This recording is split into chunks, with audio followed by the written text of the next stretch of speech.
Сәлем достар, арнама қош келдіңіз. Бүгін балаларға өте ұнайтын тағамдардың бірімен бөлісетін боламын.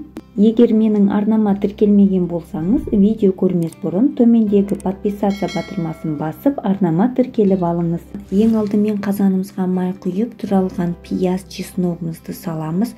Оның үстіне туралған етімізді біркелкі етіп орналастырамыз. Дәміне қарай тұз бен дәмдеуіштер саламыз. Дөңгелек етіп туралған сәбізімізді орналастырып, приправа саламын. Приправа үй жағдайында жасалған, болмаса томат салсаңыз болады. Достар, егер видео ұнаса, қолдап отырып, лайк басып, комментарий жаза отырыңыздар. Картопымызды турап аламыз. Одан видеода көрсетілгендей үстіне орналастыратын боламыз. Өте дәмді болып шығады, балаларға өте ұнайды. Дәміне қарай тұз, дәмдеуіштер қосамын. Дәмдеуішті өз қалауыңызбен қосасыздар. Байқасаңыздар, мен бұрыш қоспаймын. Орнына приправа для картофеляны қосамын. Өте дәмді болып шығады.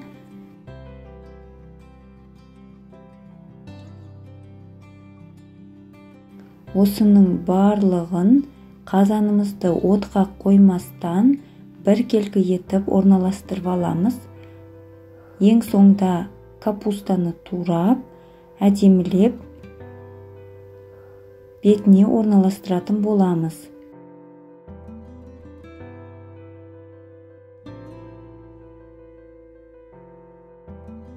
Барлығын әдемілеп орналастырдым.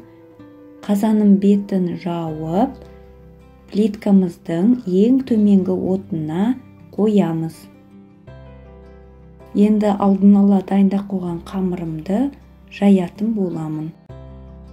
Достар, видео ұнаса лайк қойды ұмытпаңыздар. Егер менің каналыма әлі де тіркелмеген болсаңыз, төмендегі подписаться батырмасын басып, тіркеліп қойыңыз.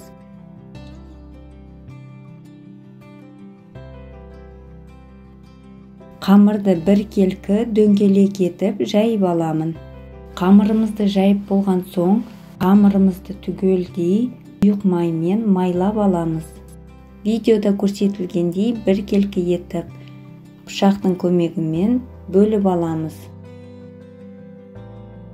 Қазанымыздың тұрғанына 30 минуттай болды. Енді бетіне дайын болған қамырымызды орналастырамыз. Қамырға май жағылғандықтан еш жабыспайды, біркелкі піседі, өте дәмді болады. Астарыңыз дәмді болсын.